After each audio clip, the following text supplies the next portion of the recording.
we just want to know, what is pregnancy discrimination? Pregnancy discrimination is really simple. If you are treated different because you are pregnant, or if you may fall pregnant, that's pregnancy discrimination. You have the right to be treated the exact same as you had been prior to announcing you were pregnant.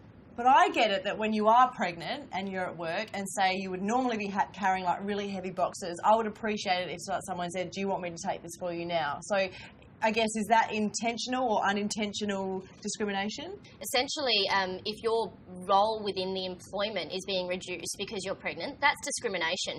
But if people are unintentionally discriminating and there's no malice behind it and they're just trying to help you and you're happy with that, then that's fine.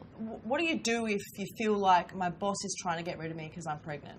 If you feel like you're being set up and that your position is going to be in jeopardy or you're going to be terminated because of your pregnancy, which might be masked in other ways, they might set up a performance review, and while you've always had fantastic performance reviews, as soon as you have announced that you're pregnant, it turns around and despite your work remaining at the exact same standard, you're in a position where you're getting poor reviews. Essentially, the best thing you can do is take notes. So you need to make a diary, dates, times, places, and the witnesses that were there when the act occurred or the conversation happened.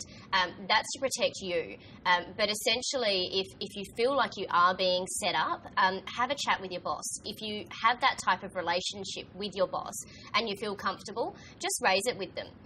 If you really feel like it's direct and intentional discrimination, it's time to bring in a lawyer. If you are a state employee, you will be able to take action, and that action will be heard in the Equal Opportunities Commission. If you are employed privately or by federal government, your matter will go through the Human Rights Commission. All of that work is affidavit-based, so you will need to provide a statement listing the times, dates and places these conversation and acts occurred that you say amount to discrimination. So keeping that diary is really, really important. If you're going through this at your work and you want to continue to work there, you don't want to, go threaten your boss and I'm going to take you to court and things like that. How do you kind of avoid that? Do you see a lawyer or...? Certainly. If you believe it's unintentional, just have a chat with your boss. If you've got that relationship, feel free to have an informal chat, book 5 minutes of their time and have a discussion and say, I'm feeling like I'm being pushed out of this role when I'm actually still really capable and able to do it.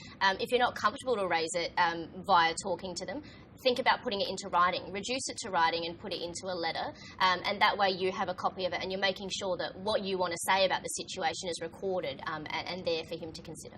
Some, workplaces, smaller businesses, it might only be 1 or 2 people. They don't have HR teams. So the first thing to do is come and see you guys for some advice. That's right, and we can give free advice about how to manage the situation. Again, it's all about gauging the person's relationship with their employer. You need to address them and you need to tackle them head on. If you come into a lawyer, we can help you either reduce it to writing if you're comfortable to deliver a letter to your boss, or alternatively, if the action is discrimination and it's direct and your job is in jeopardy, then we can take action for you. Thank you so much, Naomi, for joining us today. Thanks for having me, ladies. I think the key here is don't call your mum in tears crying, call these guys.